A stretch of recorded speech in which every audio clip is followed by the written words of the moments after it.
Hi guys, welcome to the Fun Fab Life with Famina, and today I'm sharing a video with some useful tips on how to successfully work from home. So if you didn't know, I am a full-time working mom. I do have a job outside of the home, and I have been working remotely for 11 years now. And the very first tip I do have to give you is to get dressed. I know everybody gives this tip, but I'm going to tell you why you should get dressed. So the reason you should get dressed is because the very first year that I was working from home, I thought it was awesome. You didn't have to get dressed up to go into work, and you can save a lot of time. And what I found out over the course of a couple of months is that by not getting dressed, it's not that my productivity went down, but it's that I actually never even left the house.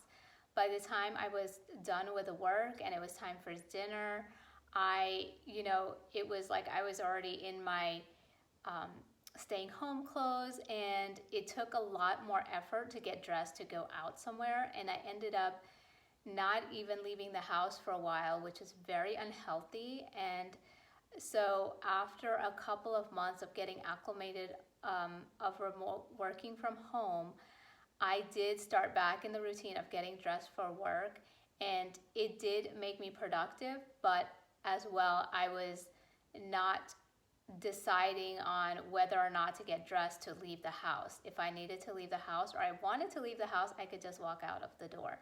And I know a lot of people equate getting dressed with being more productive at work, but for me, it was actually the act of leaving the house.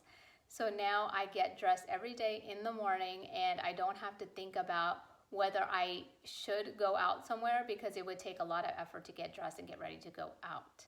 The second tip is to schedule all your tasks. I use my Outlook calendar as a tool to schedule out what I'll be doing throughout the day as well as the week. And I also use my calendar to schedule in little breaks. I do this because if you don't block these times out, they tend to get overtaken by meetings and other things, and you don't end up getting a break throughout your day. The next tip I have to give you is to actually take a break. Get up and move around. This is so true if you have a job where you're sitting all day, because I found that the longer I sat, the more tired I became. So now I am mindful of taking breaks at least every hour to just get up and stretch. Okay guys, this is a big tip. When you are working, set boundaries on your time. It is so easy to be connected to work, to say, yes, I can handle that, or yes, I have time to do this.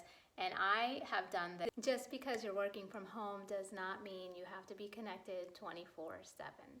The next tip I have for you is to set up a workspace that motivates you to work.